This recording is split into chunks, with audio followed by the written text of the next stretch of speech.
way back in ye old 2019, the most divisive game of all times was released, Hideous Kajumbo's Deadly Standing.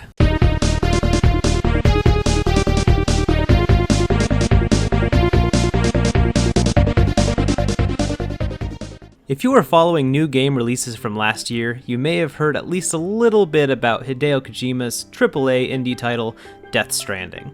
Now I know that not everybody watching this video is going to be familiar with who Kojima is, but you've likely at least heard of his massive stealth action series, Metal Gear Solid, which he created while working for Konami. After leaving Konami back in 2015, Kojima started his own independent development studio, Kojima Productions. They ended up working with Sony on a brand new game, Death Stranding, which ended up releasing in 2019 as a temporary PS4 exclusive. People seem to either absolutely love most of Kojima's work or hate it. For some, his style tends to come off more as pretentious than anything else. It can come off as if his games are focusing exclusively on having a deep story and characters, along with making some points about society, instead of focusing on making a fun game. For me personally, those kind of aspects make Kojima's work even more enjoyable and unique. His games tend to both take themselves seriously and not seriously at the same time, creating a really great balance. Ignoring gameplay, even Kojima's storytelling style isn't exactly everybody's cozy hot cup of lapsang souchong tea. It usually works for me to enhance the experience of his games though. Yes, even for Death Stranding, and yes, even though it has a character named f***ing Die Hardman. Ignoring everything related to story and characters in Death Stranding for the time being, I wanted to focus on some of the discussion around the game, about whether or not it's actually fun? For the majority of Death Stranding, you essentially play as a delivery boy, walking or riding important packages from point A to point B. Sure, there were some vehicles and slightly different conditions added to complete objectives later on, but the core walking from point A to point B to point A to point B gameplay remained nearly the same throughout. For some, this gameplay loop was disappointing and didn't give players enough reason to keep playing the over 35-hour campaign. Interesting story, characters, and environment just weren't enough this time around. Even though I personally loved the majority of my time with Death Stranding, I do want to be clear that I totally understand why some people couldn't get into it. I have plenty of friends, even those who absolutely love Metal Gear, who just couldn't play more than a few hours of the game due to finding the gameplay boring. That's even if they did enjoy the character and story moments in between the long stretches of gameplay.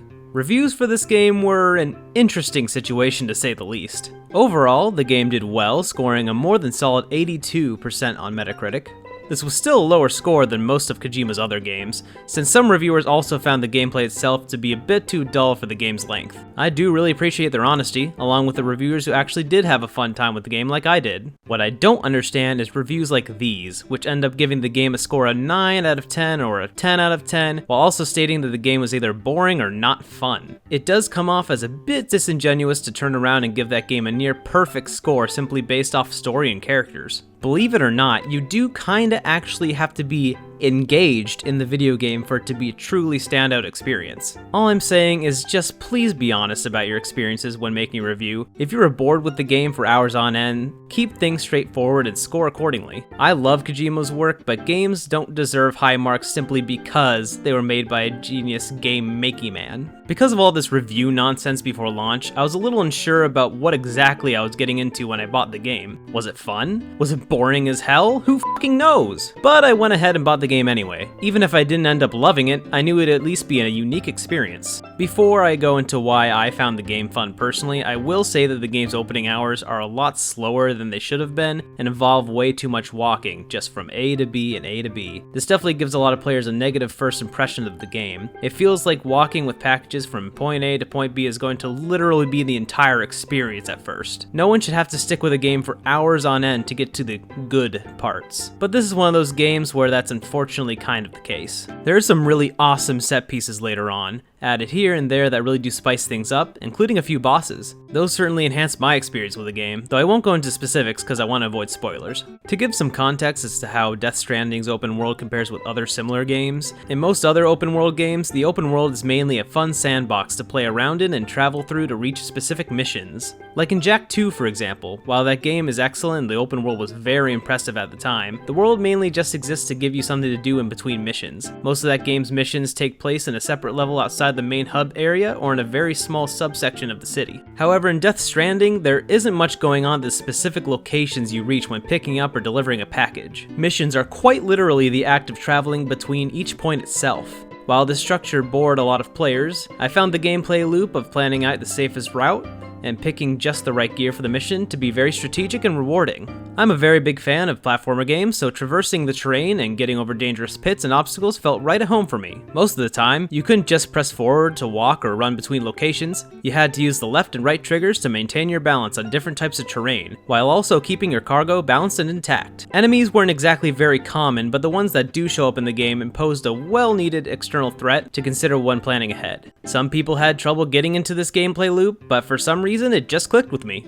After a few hours, you start getting more gadgets to enhance quality of life and gameplay variety, along with some really fun to use vehicles to get missions done even faster. This is honestly where the game started getting really enjoyable to me. Experimenting with these different gadgets and vehicles that changed the way you traverse through the world added a lot of variety and even more depth to the gameplay. Honestly, I wish that they had introduced these elements a little earlier on in the game to keep players engaged from the beginning. Adding more enemies to fight in some way, or making the frightening BTs a little more difficult to sneak away from, could have also made things a little more intense for players. I also feel like the health bar could have been a little less forgiving than it was. So what I'm really getting at is that the game could have used a little more variety at the beginning and a little more challenge. I only died during a few of the most difficult missions. Now, while I had fun with the game, there was one section that really was monotonous for me, and that was the mountainous section. The snow here limited gadget and vehicle use a lot, which results in a lot of slowly trudging through snow. Trudging through deep snow for hours on end isn't exactly very fun in real life, so it may shock you to hear that's also the case in video game form. God damn you, snow! Thankfully, this section didn't last forever, and for 80% or more of the game's experience, I was having a lot of fun with the game's mechanics, along with the twists and turns of the story. And most of the time for me, when things were a little more on the dull side, it was a kind of relaxing experience after tackling a more intense mission. In conclusion, it's a little hard to say exactly why I found the game more genuinely fun to play than others, but I feel like it mostly boils down to my enjoyment of games involving skill-based movement, like platformers, and certain strategic elements. If you haven't tried Death Stranding, I'd say it's worth a shot, but only if what I've described sounds like it could be potentially fun to you. Keep in mind that you might end up finding the first few hours of the game very boring, before more gadgets, vehicles, and added mechanics add a little variety to the game. Despite the enjoyment I did have, with just how long of an investment this game is, it may be a while till I ever play it again. It was a cool experience, and some of you out there might also enjoy it, but I would like to see Kojima tackle another new concept next time around. Personally, I feel like I'm good on a sequel for the time being, unless they find a way to add more mechanics that'll make revisiting this world even more interesting. For now, I feel like the 35 hours I spent in the first game was just the perfect amount with that gameplay style.